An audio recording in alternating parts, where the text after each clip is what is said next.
Bago po yung makabalo, ba't nangyari po niya? One thing for sure, kung na pumilyari na itong bagay kaya niya ito, kaya yung tulot na po niya po mas masandang niya po itong plano ng kaya minsan isipan tamang makakalimutan. Sabihan na po ng Bible yung mga ngaral ng Ecclesiastes chapter 3. Sabi na po kayo, ang lahat po ay may kanya-kanyang panahon, may kanya-kanyang oras, ang panahon ng pagsilang at panahon ng pagkamatay. Ang panahon ng pagtatanim at panahon ng pagpupunod ng tanim. Ang panahon ng pagpatay at ang panahon ng pagpapagaling. Ang panahon ng pagtiba at ang panahon ng pagtatayo. Ang panahon ng ng pagtawa.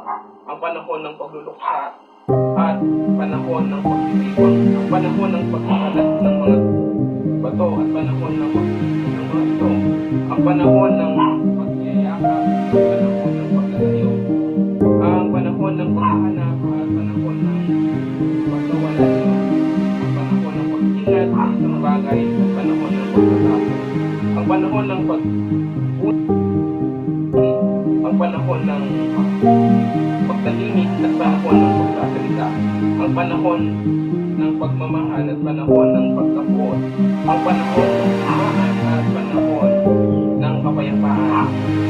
Ano ang mapapanan ng tao sa kanyang pinagpapuran na ang pinagdaan ng Diyos sa tao niyang niya ang lahat ng bagay sa tamang kapanahan. So, sino kung sabihin ng Bible, hindi ganito ng sinton na po niya tamang kapanahan. Sabi natin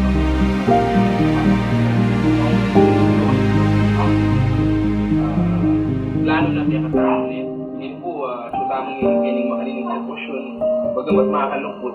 Pero kung sumangit na dito, dapat tamang po kung i-inspire na people alam ko kalanan ito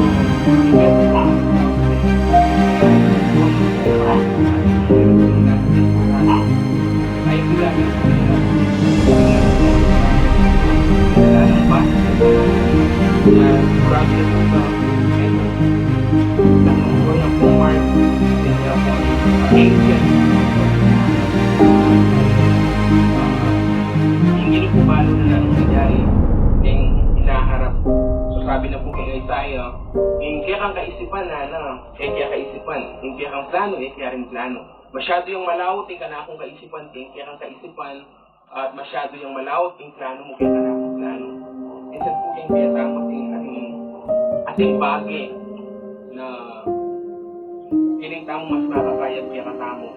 Pero bakit po itong panahon na ito, karin tamo realize na ita palang buhay ng payabot ni nga kung mas masantin niya. Kanya nung dadanan tamo kung yan yung kalungkutan niya, pero sumali na sa inisipan tamo, si Baby Scarlett po, sigurado yung ligtas kung nalaya pong kasalanan.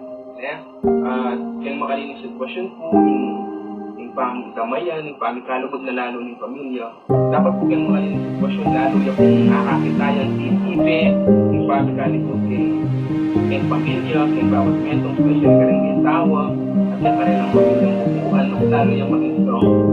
Ini po yung kasantingan niya, na-observe po natin yung sa ating prayer po.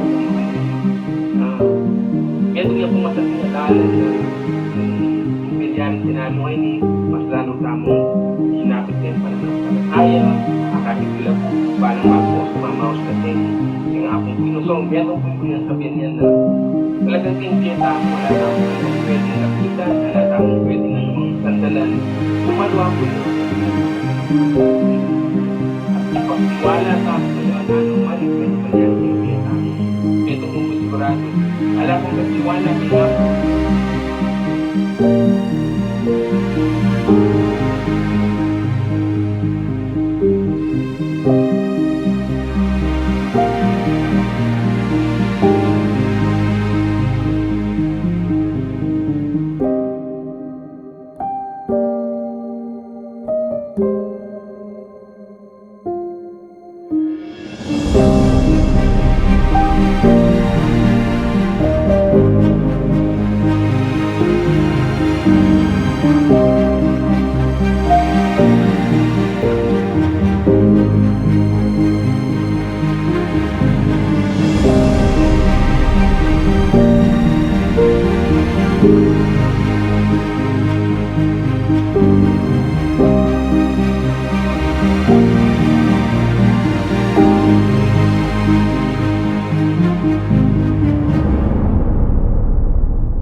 May mga lalagyan yung bulak. May mga gusto ng mga bulak lang. Ay, hindi. Okay lang lang namin. Ay, kay Jennifer, kay Jennifer. Okay na po kami din gamit. Pipicturean ko si Sophie ah, sabi Tito Joy. Sige ah. Bigay mo na kay Baby ah. Bigay mo na. Sige, lagis mo na kay Baby. Ay, hindi, iwan na lang na. Baboy na na, baboy. Sige po, sige. Wait lang. Baboy na lang. Ayan, tabi kami. Picture doon kayo ni Baby bago siya isara. Sige po. Wow, wow, wow. Wait.